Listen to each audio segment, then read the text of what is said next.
The problem with states of flow. I know at this point you're all excited about achieving this mental and emotional state. I know you're probably thinking that this is somehow, some way, the magic bullet that would solve all sorts of problems in your life. I understand your excitement. There's definitely a lot to get pumped up about. However, there's a problem with states of flow. It's kind of like starting a fire. There are 3 ways you can start a fire. You can use pine cones or other easily combustible material that is light, fluffy, or well spaced apart. Loose coconut fibers are much like pine cones.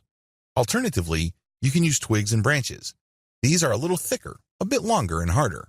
Finally, you can use logs to get a campfire. Keep in mind that your choice of materials plays a big role in your outcome. Let's start with pine cones. When you start a fire with a pine cone, you get a really nice flame. In fact, the flame is going to shoot out. It ignites that fast. It's nice and bright. This is very similar to your enthusiasm and fascination and flirtation when you get excited about a new idea or a new project or a new person.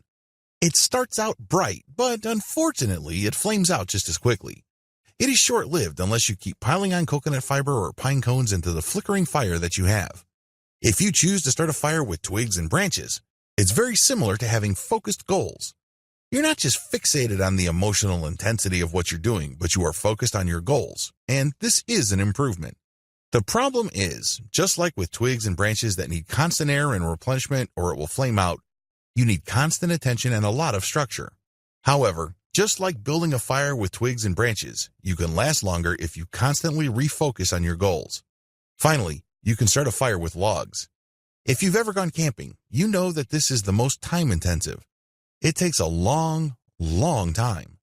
In fact, you have to burn a lot of stuff around the logs just to heat the logs and get them to catch fire. The good news is, once you get them going, you don't have to do much else.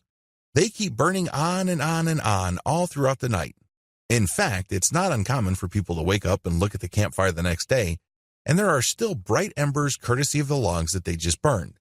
What I just described are the different levels of motivation that lead to your state of flow. All 3 of them would lead you there.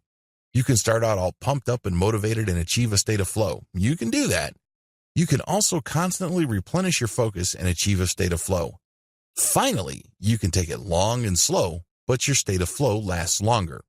There are different ways to do this, but the best way is to go for the logs. These stand for sustainable motivation. This training teaches you how to achieve sustainable motivation so you trigger your state of flow more frequently and stay within that state for a much longer time. I have nothing against enthusiasm, fixation, or fascination. However, the problem is those don't last all that long. Similarly, constant focus can burn you out. Sustainable motivation takes quite a bit more work and it takes some time to get going. The good news is that it mentally pays for itself once you get it going.